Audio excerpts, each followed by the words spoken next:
નમસ્કાર દર્શક મિત્રો, કૃષિ દર્શન કાર્યક્રમમાં આપનું સ્વાગત છે. મિત્રો, બાગાયતી પાકોમાં બહાર માવજત એ વિષય નવો નથી, પણ આપણે સૌ જાણીએ છીએ કે જેમ જેમ પરિસ્થિતિ બદલાય છે તેમ તેમ પરિવર્તન જરૂરી છે. ઘણી વખત નવીનતમ બાબતોનો સમાવેશ થાય છે, આધુનિકતાનો પણ ઉપયોગ ઉમેરાય છે. અને વળી કૃષિ દર્શન ફોન ઇન લાઈવમાં તો મેં ઓબ્ઝર્વ કર્યું છે કે આપણા ખેડૂત મિત્રો એટલા બધા સરસ જાગૃત છે કે સારા ક્વેશ્ચન્સ દ્વારા બીજા ખેડૂતોને પણ લાભ થાય એવો પ્રયત્ન કરતા હોય છે. તો આજે બાગાયતી પાકોમાં બહાર માવજતમાં કઈ નવીનતમ વસ્તુ ઉમેરાય છે જેના થકી આપણા ખેડૂત મિત્રોને લાભ થાય એ આપણે જાણીશું. આજે કૃષિ દર્શન કાર્યક્રમમાં બાગાયતી પાકોમાં બહાર માવજત અંતર્ગત વિસ્તૃત માહિતીને માર્ગદર્શન આપવા માટે આપણી સાથે ઉપસ્થિત થયા છે ડૉક્ટર સ્મિતાબેન પિલ્લઈ. હું મેડમનો પરિચય આપું. તેઓ નાયબ બાગાયત નિયામકની કચેરી આણંદ ખાતે પોતાની હાલ ફરજ બજાવે છે. તો ચાલો મિત્રો, મેડમને મળીએ અને બાગાયતી પાકોમાં બહાર માવજત શું છે, તેના થકી આપણા ખેડૂત મિત્રોને કઈ રીતે લાભ થઈ શકે તેની ચર્ચા કરીએ. કાર્યક્રમની શરૂઆતમાં સૌપ્રથમ સ્વાગત છે મેડમ. નમસ્કાર હિરલબેન. નમસ્કાર ખેડૂત મિત્રો. સ્મિતા મેડમ, આમ તો બહાર માવજત એ નવો વિષય નથી, પણ મારે આપના મુખ્યથી સાંભળવું છે કે બહાર માવજત એટલે શું, આપ શું કહેશો? હિરલબેન, જે બહારની વાત કરીએ તો બહાર એ એક મૂળ ફારસી શબ્દ છે. બહારનો અર્થ થાય ફૂલ આવવું અથવા ફૂલ ખીલવું. આમ આપણે જોઈએ તો ઘણા ફળ પાકો એવા છે જેમાં ત્રણેય ઋતુ દરમિયાન ફૂલ અને ફળ આવતા હોય છે. તો આમાંથી આપણે ગમે તે એક ઋતુ દરમિયાન બહારની માવજત આપીને ફળનું ઉત્પાદન મેળવીએ તો અન્ય બે ઋતુમાં આપણે ફળપાકને આરામ આપી શકીએ છીએ, જેથી સારી ગુણવત્તાસભર આપણે ખેડૂત ઉત્પાદન મેળવીને સારો ભાવ મેળવી શકે છે. આખી પ્રક્રિયાને આપણે બહાર માવજત તરીકે ઓળખીએ છીએ. બરાબર. જેમ તમે કીધું મેડમ કે એક ફારસી શબ્દ છે અને એને ફૂલ ખીલવું મિત્રો એવું કહેવાતું હોય છે, અને મેડમે એવું પણ કીધું કે અમુક વખતે એને ફૂલ ખીલવવામાં આવે છે અને અમુક વખતે આરામ કરવામાં આવે છે જેથી કરીને ઉત્પાદન વધારે મળે. પણ મેડમ, હવે આ જે બહાર માવજત છે એનો હેતુ, એની જરૂરિયાત શું છે? જે આપણે બહાર માવજતની વાત કરીએ તો અમુક જે સૂકા અને અર્ધ સૂકા વિસ્તારના ફળ પાકો હોય છે તેમાં મેં કહ્યું એમ ત્રણેય ઋતુ દરમિયાન ફૂલ આવતા હોય છે અને ઉત્પાદન બી આવતું હોય છે. તો આ પરિસ્થિતિ જ્યારે ફળપાકને નિયમિત પિયત અને ખોરાક મળતો રહે છે ત્યારે ઉદ્ભવે છે, અને જેથી કરીને ખેડૂતને સારી ગુણવત્તાવાળું ઉત્પાદન નથી આવતું હોતું અને સારું પોષણક્ષમ ભાવ બી નથી મળતો હોતો. તો આપે જરૂરિયાતની વાત કરી તો બહાર માવજતથી આપણે ચોક્કસ ઋતુમાં આપણે ફળ મેળવી શકીએ છીએ અને સારી ગુણવત્તાવાળું. હવે કોઈ ખેડૂત એને એક્સપોર્ટ ક્વોલિટીનો એક્સપોર્ટનો એનો માર્કેટ જે સમયે એને એક્સપોર્ટ કરવાનો હોય તો તે દરમિયાન એ જો બહાર માવજત આપીને એનું ક્રોપ રેગ્યુલેશન, એ ફૂલોનું નિયમન કરે અને ફળ એ સમયે મેળવે તો એને સારી એક ભાવ એને મળી શકે છે. અને મેં જે ગુણવત્તાની વાત કરી તો જે બારે માસ દરમિયાન ફળ આવતા હોય છે તો બારે માસ દરમિયાન ગુણવત્તા એની જળવાઈ નથી રહેતી અને વધુ ઓછું પ્રમાણમાં એને ફળ આવવાથી એને પોષણક્ષમ ભાવ બી નથી મળતો. એટલે પોષણક્ષમ ભાવ મળે ખેડૂતોને, સારી ગુણવત્તાવાળું ઉત્પાદન મળે અને તે માર્કેટને ધ્યાને રાખીને જે ઉત્પાદન મેળવી શકે છે તે આપણે બહાર માવજતના બધા ફાયદાઓ છે. બરાબર છે.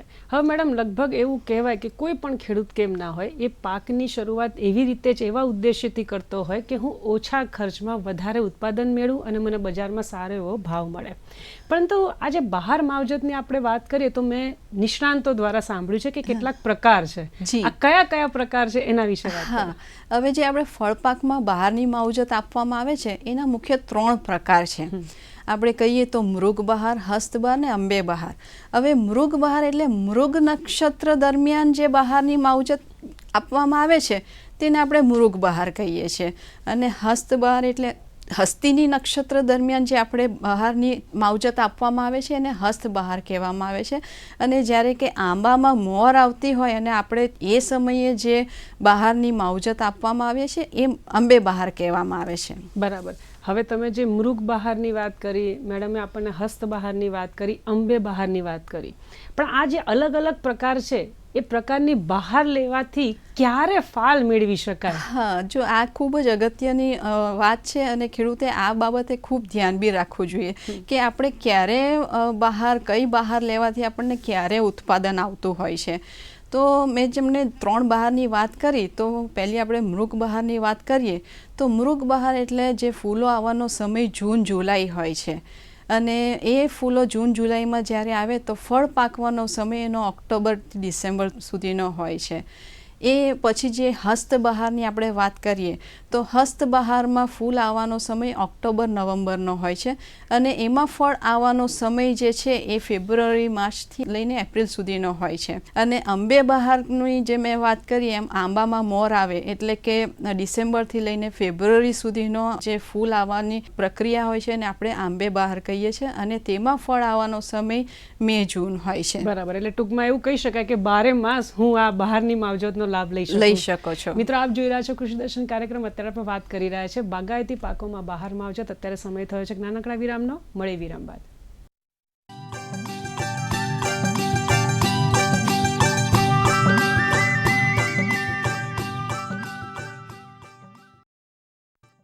વિરામ બાદ ફરીથી આપનું સ્વાગત છે. મિત્રો, આપ જોઈ રહ્યા છો કૃષિ દર્શન કાર્યક્રમ ને અત્યારે આપણે વાત કરી રહ્યા છે બાગાયતી પાકોમાં બહાર માવજત. આણંદથી પધારેલા ડૉક્ટર સ્મિતાબેન ખરેખર ખૂબ સરસ વાત કરી રહ્યા છે.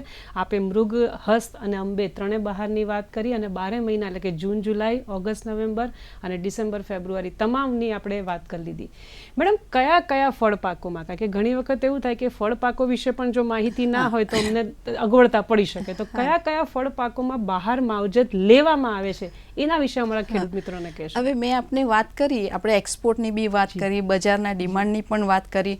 તો એવી રીતે જો એક્સપોર્ટ ઓરિએન્ટેડ કંઈ કરવા માંગે તો એમ ઓછા વત્તા પ્રમાણમાં કોઈ પણ ફળ પાકમાં ખેડૂતો થોડીક માવજત કરીને એ ફળનું ઉત્પાદન આગળ પાછળ થોડુંક કરી શકે છે. પણ આપણા ગુજરાત રાજ્યની વાત કરીએ તો બહારની માવજત મહત્તમ રીતે આપણે જે છે લીંબુ પાક છે, દાડમ છે અને જામફળમાં લેવામાં આવે છે, જે કે સૂકા અને અર્ધ સૂકા વિસ્તારનો પાક છે. બરાબર છે. હવે સૂકા, અર્ધ સૂકાની વાત કરીએ એમાં ખાસ કરીને લીંબુ, જામફળ અને દાડમની આપ વાત કરી રહ્યા છો. પણ જે બહાર માવજત છે મિત્રો, એ ખાસ જાણવા જેવી વસ્તુ છે કે કેટલા સમય પહેલાં લેવામાં આવે છે અને એના ફાયદા શું છે, કારણ કે જો એના વિશે પણ માહિતી ના હોય તો પણ અમને નુકસાન થઈ શકે. હા, ચોક્કસ. આ બી ખૂબ અગત્યની વાત છે કે આપણે જાણીએ છીએ કે ભાઈ બહાર માવજત, પણ એની લેવાની શરૂઆત ક્યારે કરવી.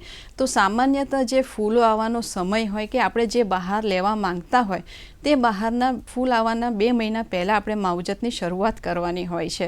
આની જરૂરિયાતમાં એક કારણ એ બી છે કે જે ચોમાસા દરમિયાન જે ફળ આવતા હોય છે તેની ગુણવત્તા ઘણી ઓછી હોય છે અને એનું કારણ રોગ જીવાતનો બી ઉપદ્રવ વધારે હોય છે. હવે આપણે જો દાડમ પાકની વાત કરીએ તો દાડમ પાકમાં જે ભેજનું પ્રમાણમાં વધઘટ જે ચોમાસા દરમિયાન થાય છે ત્યારે ફળનું ફાટવાનું પણ વધારે આપણે જોવા મળે છે. અને એ ઉપરાંત જે TSS કહીએ છીએ, જે ટોટલ સોલ્યુબલ સોલિડ્સ હોય છે, તેનું પણ પ્રમાણમાં ઘટ થાય છે, કારણ કે પાણીનો જે પોર્શન હોય છે તે પ્રમાણ જે છે ફળમાં વધી જાય છે. અને એ ઉપરાંત રંગ જે દાડમમાં આવવો જોઈએ એ બી ઓછો આવે છે. તો આવા બધા ઘણા કારણો છે જેથી કરીને આપણે બહારની માવજત આપવી ખૂબ જરૂરી છે. પણ ઘણી વખત મેડમ એવું ના થાય, જેમ કે બહુ જ ગરમી પડતી હોય છે, લૂ લાગતી હોય, ચોમાસામાં ઘણી વખત બહુ જ બધો વરસાદ આવી ગયો, શિયાળામાં ક્યારેક એવું થાય બહુ જ ઠંડી પડી ગઈ. મારે ગુજરાતને ધ્યાનમાં રાખીને તમને પ્રશ્ન પૂછવો છે કે ગુજરાતમાં દાડમમાં કઈ બહારનો ફાલ લેવો હિતાવો અને શા માટે? હા, જો હવે આપણે ગુજરાતની વાત કરીએ તો ગુજરાતમાં બી અલગ અલગ આબોહવા, જેમ જેમ આપણે વિસ્તાર બદલાય તેમ તેમ આબોહવા અને સ્થાનિક પરિસ્થિતિ બદલાતી હોય છે.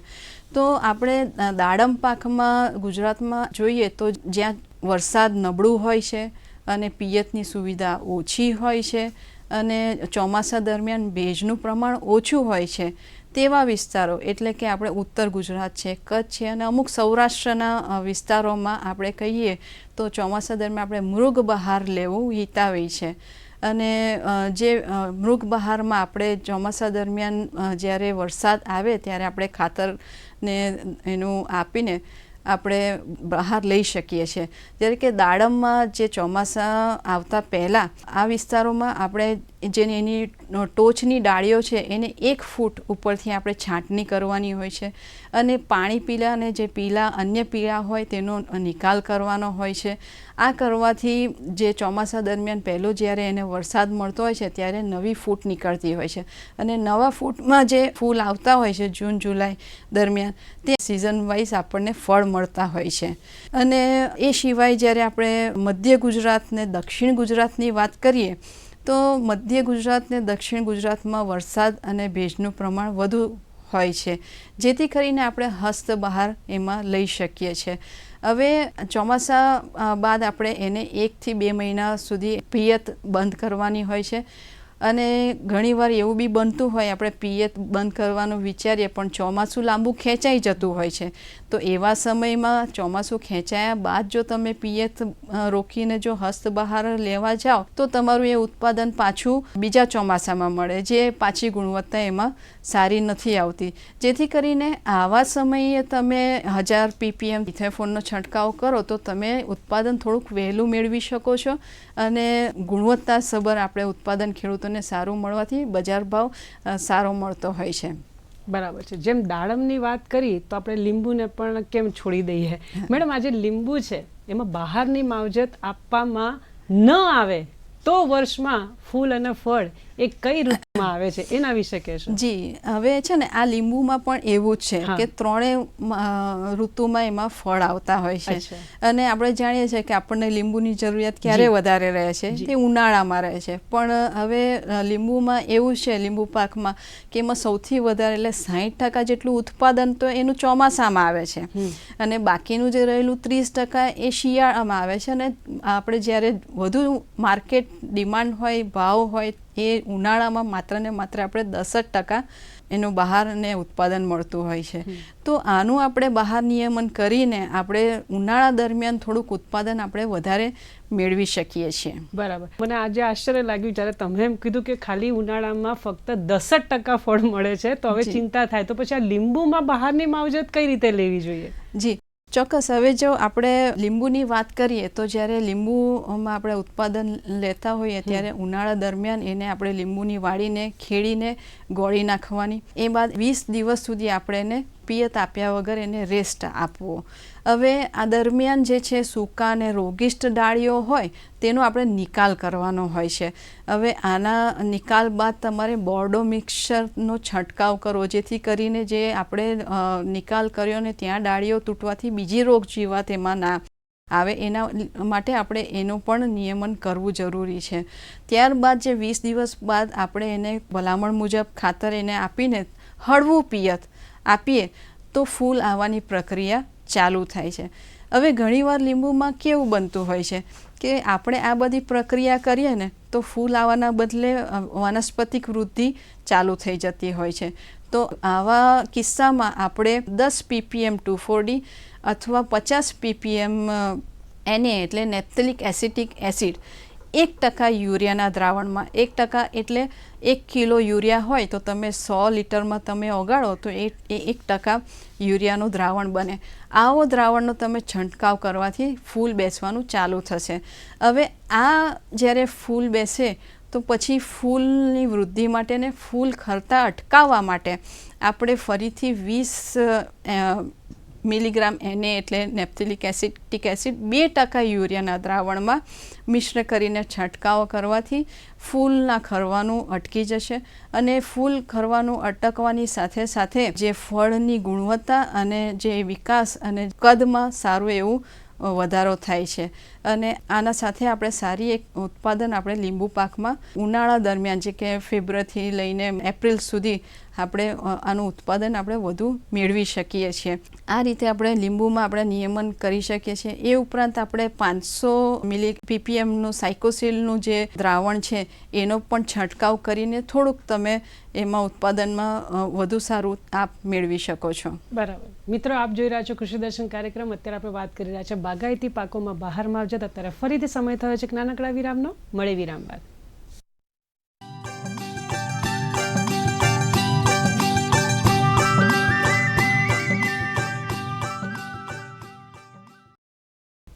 વિરામ બાદ ફરીથી આપનું સ્વાગત છે. મિત્રો, આપ જોઈ રહ્યા છો કૃષિ દર્શન કાર્યક્રમ. અત્યારે આપણે વાત કરી રહ્યા છે બાગાયતી પાકોમાં બહાર માવજત. આણંદથી પધારેલા ડૉક્ટર સ્મિતાબેન ખરેખર ખૂબ સરસ માહિતી આપી રહ્યા છે. અને વિરામમાં જતાં પહેલાં જ્યારે મેં અમને પૂછ્યું હતું કે લીંબુમાં બહારની માવજત કઈ રીતે લેવી, તો ઘણી બધી માહિતી આપી. એમાં મેડમ મને ખાસ આમ નાની લાગે પણ એ અગત્યની વસ્તુ છે કે ચોમાસું જ્યારે પૂરું થાય તો વાડીને ખેડીને રાખવાની છે ને જમીનને 20 દિવસ સુધી તપવા દેવાની છે. અમુક વસ્તુ ખેડૂત મિત્રો આપણને નાની નાની લાગતી હોય પણ કેટલી બધી અગત્યની વસ્તુ છે. તો લીંબુમાં પિયત વ્યવસ્થા, કારણ કે એ પણ એક બહુ અગત્યનો મુદ્દો છે, તે વ્યવસ્થા કઈ રીતે કરવી? હા, જો બહાર માવજત જે આપવામાં આવે છે એમાં પિયત એ ખૂબ જ અગત્યનો ભાગ ભજવે છે. હવે લીંબુના છોડની વાત કરીએ તો એના મૂળ છીછરા હોય છે, એટલે છીછરા જ્યારે મૂળ હોય ત્યારે એને આપણે એને જે પિયત આપવાની ફ્રીક્વન્સી જે આપણે કહીએ આંતર એ વધારવું પડે છે ને ઓછું પિયત અને રેગ્યુલર આપવું પડે છે. જે લીંબુમાં આપણે ઉનાળો હોય તો 7 થી 8 દિવસમાં પિયત આપવું જોઈએ અને શિયાળામાં 10 થી 12 દિવસમાં પિયત આપવું જોઈએ. ચોમાસામાં બી જો વરસાદ ખેંચ્યા તો એ દરમિયાન બી જો આપણે ફાળ એવી રીતે લેવાનો હોય તો આપણે એનું પણ નિયમન કરવું પડે છે. હવે ઘણા ખેડૂતો ડ્રીપનો ઉપયોગ કરતા હોય છે, તો ડ્રીપનો ઉપયોગ કરતા હોય ત્યારે આપણે ધ્યાન રાખવું કે જો પુખ્ત વયનો છોડ હોય તો એને 30 થી 50 લીટર સુધી પાણી અને દિવસમાં મળી રહે. હવે કૃષિ યુનિવર્સિટીની જે સંશોધન છે એમાં એવું પણ કહે છે કે તમે ડ્રીપથી પાણી આપો તો 63% સુધી પાણીની બચત થાય છે. અને આ ડ્રીપરથી તમે પાણી આપતા હોય ડ્રીપ પદ્ધતિથી તો આપણે 4 ડ્રીપર એને પરથી છોડ આપણે રાખવાના હોય છે. અને જો જાન્યુઆરી માસની વાત કરીએ તો આપણે 2 કલાક સુધી પાણી આપવું ડ્રીપથી, અને ફેબ્રુઆરીની વાત કરીએ તો 3 કલાક, માર્ચમાં 4 કલાક, અને એપ્રિલ મે જૂન સુધી આપણે 5 કલાક પિયત આપવું પડે. અને ત્યારબાદ જો ચોમાસું વરસાદ ખેંચાતો હોય તો જરૂરિયાત મુજબ પિયત આપવું જોઈએ. બરાબર છે મેડમ. હવે તમે જેમ 63% પાણીની બચત થાય છે વાત કરી તો મને વચ્ચે એક પ્રશ્ન ઉદ્ભવ્યો. માની લો કે જેમ અમારા ખેડૂત મિત્રો તો ગુજરાતના ખૂણે ખૂણે છે, જે વિસ્તારમાં ચોમાસામાં પાણીની ઉપલબ્ધિ ન હોય એ વિસ્તારમાં બહાર લેવી હોય તો પહેલા તો શક્ય છે કે કઈ અને કઈ બહાર લેવી જોઈએ? હા, તો જે વિસ્તારમાં પિયતની સુવિધા ઓછી હોય તો એ વિસ્તારમાં તો આપણે મૃગ બહાર જ લેવું જોઈએ. અચ્છા, એનું કારણ મેડમ શું કહી શકાય? મૃગ બહાર કારણ કે પિયતની સુવિધા નથી અને પિયત સિવાય એને ફળ કે ફૂલ આવી શકે નહીં. પાણી વગર છોડમાં વૃદ્ધિ ના થાય, વૃદ્ધિ ના થાય તો આપણે ફૂલ ને ફળ મેળવી શકતા નથી.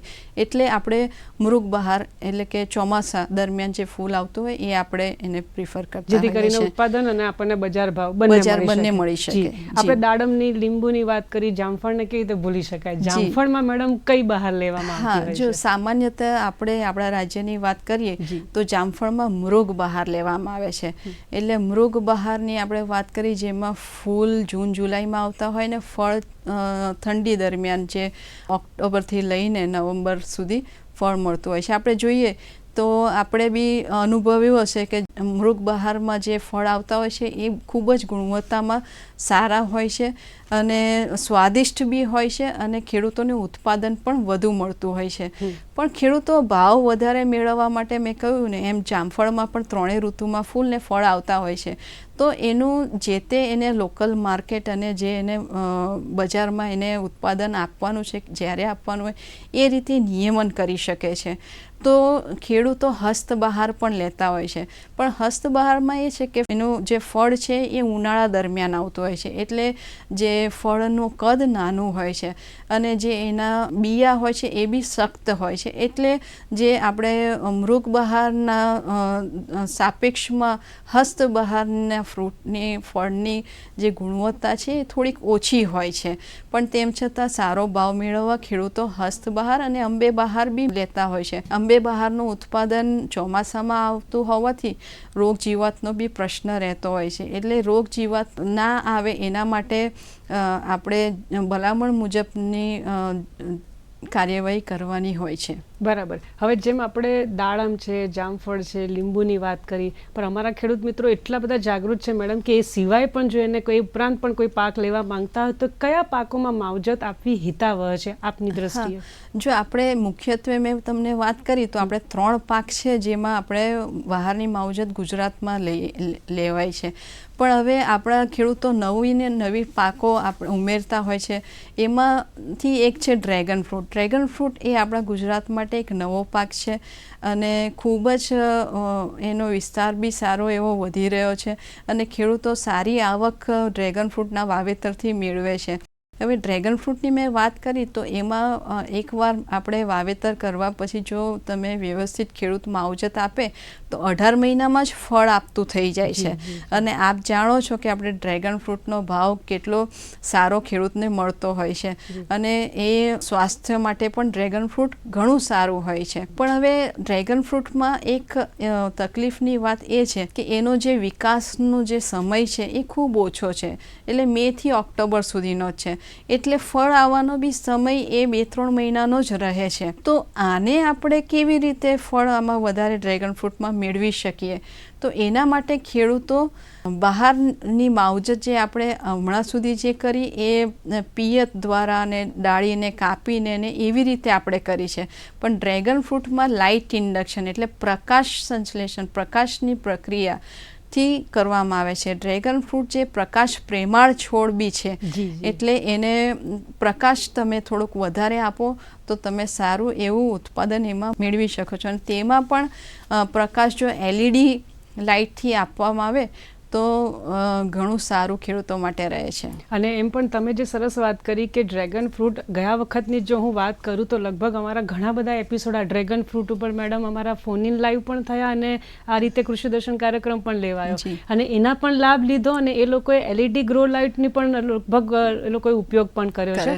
અને આમ તો એટલો સરસ આ વિષય છે કે જેટલી ચર્ચા કરીએ એટલી ઓછા, પણ સમયની મર્યાદા છે મેડમ, આપણે અટકવું પડશે. પણ આનંદથી આપ અહીંયા પધાર્યા અને અમારા દર્શક મિત્રોને બાગાયતી પાકોમાં બહાર માવજત અંતર્ગત જે માહિતી આપી તે બદલ અમદાવાદ દૂરદર્શન કેન્દ્ર વતી તથા અમારા તમામ મિત્રો વતી હું આપનો ખૂબ ખૂબ આભાર માનું છું. નમસ્કાર. નમસ્કાર.